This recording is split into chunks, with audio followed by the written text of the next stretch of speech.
Outgrowing friendships and losing people as you level up. Now, sometimes friendships aren't all about having breakups or having fights. Sometimes it's ended with silence. When friendships end up breaking up or you outgrow people, it is honestly one of the worst feelings. And my heart goes out to you guys because I know the feeling myself, and also love that it's got everything to do with them and not with you. Sometimes people love the old version of you because it keeps them safe, it keeps you small, and because it makes them feel more secure in themselves. One thing that's really important today, and that's the permission for you to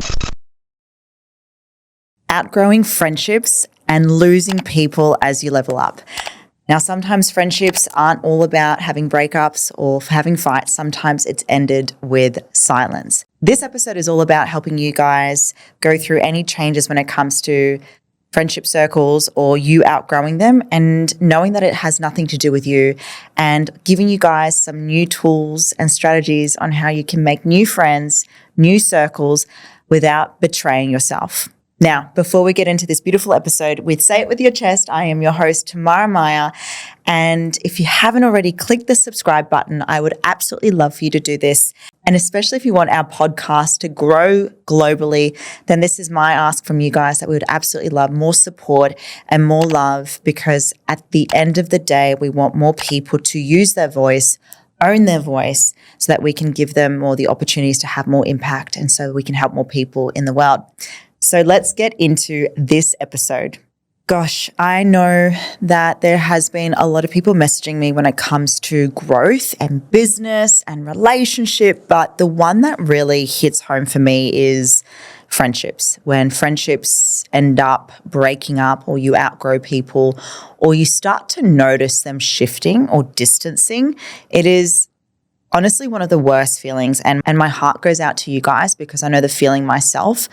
And I just want to give you guys a bit of self-compassion and also love that it's got everything to do with them and not with you.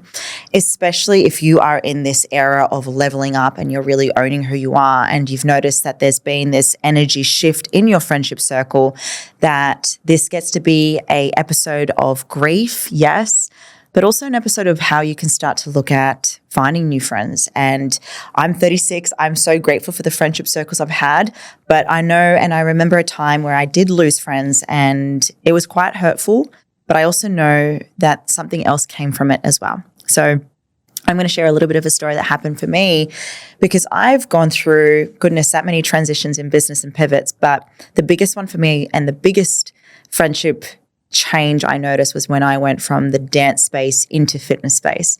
And I don't know if anyone's listening and they know the clickiness of dance schools and dance communities and dance moms and dance friendship circles. You know, my whole life was in the dance community and in the acting space. And I remember I was touring with the Smurfs. I was doing musicals, children musicals, for a really long time, and I was going to all these different places, you know, Singapore, Hong Kong, Kuwait, Macau, all these great places. And I remember when I got back, I loved, by the way, traveling for dancing. And the hardest thing that I remember was I was in this phase of I wanted to have a career that I could still do what I want without being tied down to, you know, someone telling me when I'm working and when I'm not. And in the dance space, it was very much like I was getting great gigs, but then I'd come home and I'd have to go work at Hooters or General Pants. And I, at one point, was working at Hooters, General Pants, and Block.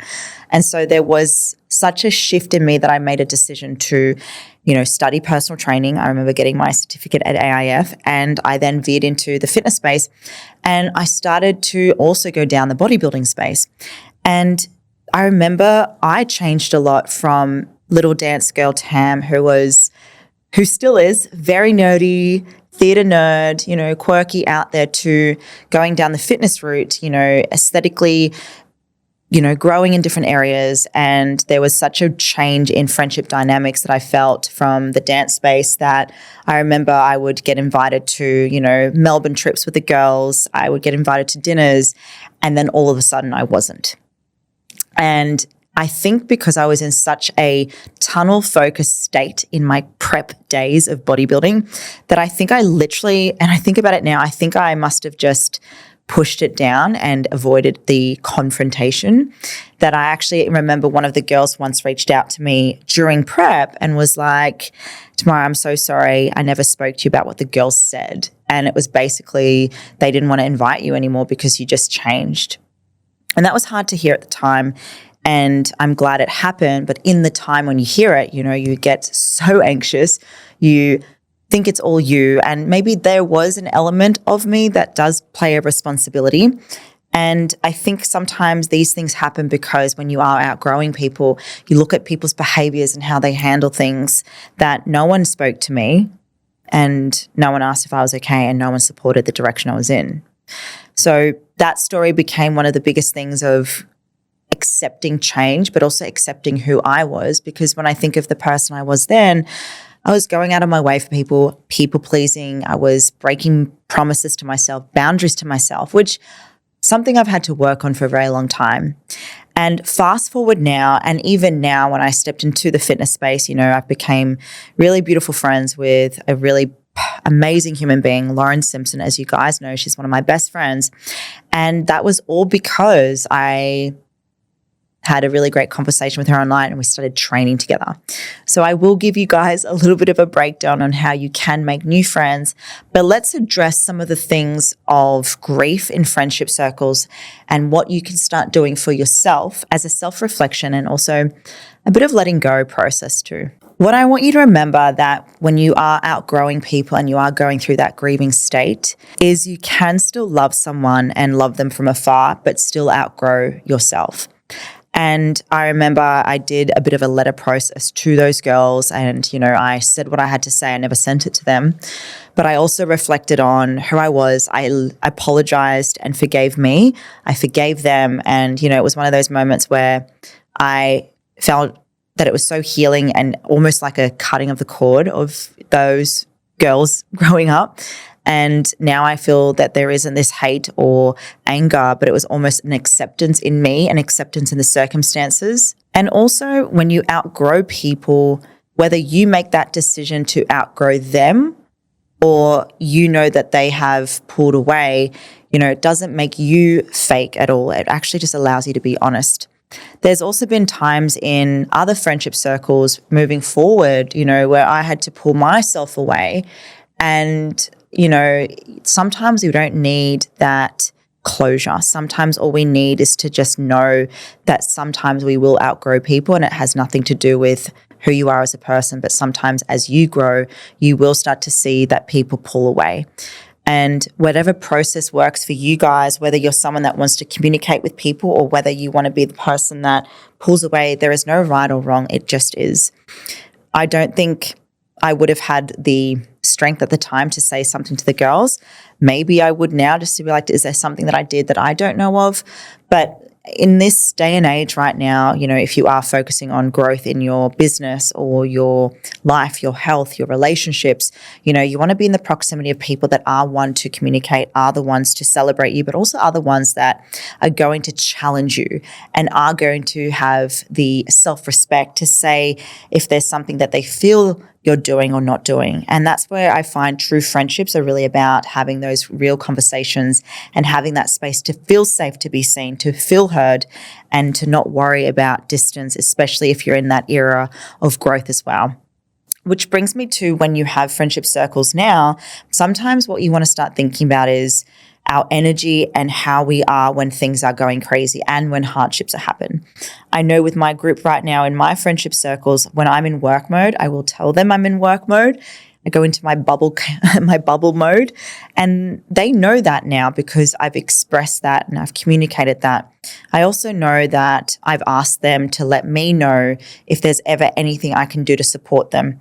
There's been a great question that I've actually spoken about before is sometimes when you don't know how to communicate something, or if you want to say to them, I'm going through this phase, but please let me know what I can do to support you or what I can do to still, have our non-negotiables as friends. Because I think it's important that if you are outgrowing people or if you're in an era of having your friends now where they are seeing you level up, you need to have these conversations of what's important to them and what's important to you.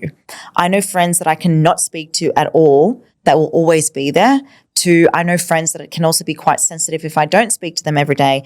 And it's finding that common ground and meeting them in the middle, knowing when you can, be yourself, but also get to be the person that doesn't break boundaries or lose yourself in friendship circles. One big thing I remember, and this might hit home for you guys, is sometimes people love the old version of you because it keeps them safe, it keeps you small, and because it makes them feel more secure in themselves.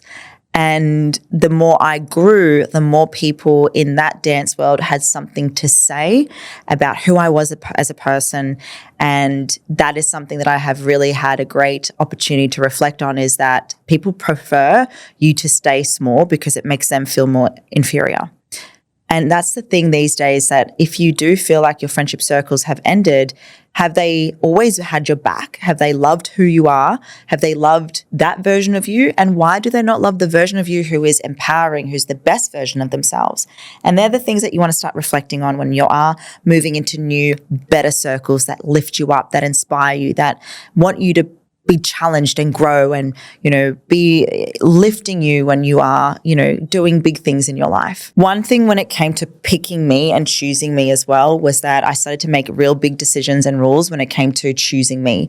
And that was making sure that I would never chase if people weren't reciprocating my energy that I was giving out to them. And as well as, giving me the opportunity to know that I don't always have to be, people pleasing and, stopping everything for them or for my friendship circles. I had to start making decisions that the people that love me will always be there for me and they'll always make an effort, vice versa. There was a great reel that went out with couples who they had 2 battery packs. One was green and one was red. And it was basically like there's going to be times in a relationship where the partner or the male partner will lift the woman partner or whatever type of relationship you're in. And it's the same in friendship circles. There'll be times when my battery is really down and my best friend's batteries are quite lit up. And so it's about having these friendships that will allow you to be there for you in your good elements and bad elements too. Now let's talk about meeting new friends, because I think it's great too that whilst we're grieving or outgrowing friends, it's about knowing that it is also an opportunity for you guys to make new friends. And for me, it was mostly about, I am an extrovert. I love speaking to people, but I found as I got older, I was probably a lot more anxious to speak to people. I was probably a little bit more nervous to put myself out there and, start new groups as well. And you'd be surprised. We have a pretty close friendship circle and we've had new people come into our groups, and it's beautiful to witness the dynamic shift too, because sometimes you don't realize what was missing in our circle too. So just know that it's still possible to make friends regardless of what your age or industry or era you're in. And I think it's where you want to start looking at social settings for yourself. Now, I love the gym. I love going to cafes as well. I love going for walks. But I think it's about how can you be in a proximity where it's in your values of life. If you love the gym, maybe for you it might be going to Pilates classes or high rocks classes and challenging yourself. Like, I'm going to speak to one person today and I'm going to get to know 3 things about them.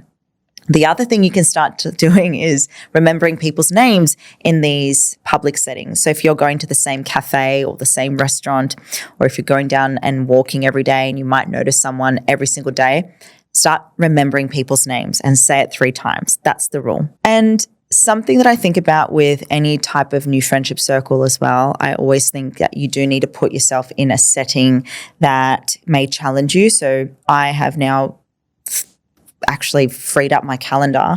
And I know this sounds so silly, but I was so used to working in front of a computer doing sales calls. And now that we've got someone doing sales for us, I'm like, oh my God, I've got all this time to do what? I'm like, oh my God, I'm going to go to all these events. And my brain and my heart just went, oh, that sounds a bit scary. But then I'm like, no, you know what? This might be a new opportunity for me to meet new people and put myself in other rooms to also build my circle of networks and friendship circles too. So at 36, it's okay to still feel scary and nervous, But I think if you can reflect on where you spend most time with that is a high value of you, where you can challenge yourself to put yourself in new settings to build your network, which is your net worth. And last but not least, how can you do new starting conversations that isn't always the same sort of boring, how's the weather today? Or what's been happening in your world? What was your weekend? Start to get a little bit creative with the conversations you have, and you'd be surprised what people can share and express to you too. Now, the script, which I'm not too big on scripts, but maybe these 3 little things might help when you do introduce yourself to someone. This I can sort of see happening in the gym. And I don't know if you guys have banters in class. Like I did my first Pilates class and I was struggling doing one of the bloody leg things up here with the reformer machines. But imagine saying to someone, you seem like my kind of person. Do you want to go grab coffee someday? Or do you want to go get a matcha? Or after class, the next session, why don't we go grab matcha together? I'd love to, catch up. Simple as that. Don't overthink it. That's the first one. The other thing for me is, especially at an event, it's really something I love. You can say this to anyone because events are great because a lot of them always want to connect and meet people, but also they want to build a community. So this one is for anyone who does go to these new event settings. And I would literally say this: I'm actually building a new community, or I'm wanting to meet new people. I'd love for us to catch up. That is it. Like people really resonate with community because community at the end of the day means belonging and building a tribe. And that could be a business tribe, anything. But community makes everyone feel like they are a part of something. The last one is this. You might have met someone at a party, or again, like at a podcast studio, or, for us, like we go to, the walk down near Main Beach. And again, you might then meet a friend through a friend. But sometimes it's as simple as when you do meet someone in a social setting, inviting them for a walk, because movement is key, but it also makes your endorphins kick in. And also it resets your central nervous system. Like, I don't know, meeting at a coffee shop is very different to going for a walk with someone. You can kill 2 birds with one stone. Grab a coffee, go for a walk, and just ask someone to do a fun activity with you too. And I think that can be so powerful when you're making new friends. I hope you've enjoyed this episode, and I just want to come back to one thing that's really important today, and that's the permission for you to grieve, to express how you felt, process that. But at the end of the day, I want you to now invite new friendship in, invite new energy. Know we're about to end the year of the snake. We're welcoming in a new, the year of the horse. I'm being a little bit woo-woo right now. But sometimes shedding a grief, a loss, is because new things are coming your way and you're inviting better energy, better friendships, better quality of people. And I think you deserve that too. So I hope you've enjoyed this episode. My name is Tamara Meyer, your host of Say It With Your Chest, and I cannot wait to see you next week. I remember the first time I spoke on stage. My heart was racing, palms sweaty, voice was shaking. I was terrified. Not because I didn't know what to say, but because deep down I was afraid of being seen. I was afraid of my own power. But here's the truth no one tells you. Speaking isn't about perfection. It's about connection. When you step onto stage, whether it's a room of 10 or 10,000 people aren't just listening to your word. They're feeling your energy. They're watching to see, does this person believe in what they're saying? Does this person believe in themselves? The power to command a room comes from owning your story, not performing a script. That's what amplifies your voice, and that's what creates impact. I spent years shrinking myself, dimming my light, thinking I had to sound like everyone else to be taken seriously. The moment I let go of the performance and I chose to lead with my truth, my voice changed, my business changed, my life changed. And that's what I want for you. Because when you learn to speak with authority, to lead with conviction, to show up as the fullest, boldest version of you, you don't just inform, you transform. Own your message, and create the kind of presence that moves people into action, because your voice is your greatest asset. It's time to use it. So if you're ready to stop shrinking, if you're ready to step into the leader you were born to be, join me at Show Up and Speak Live. The mic is waiting, the world is waiting, and so am I.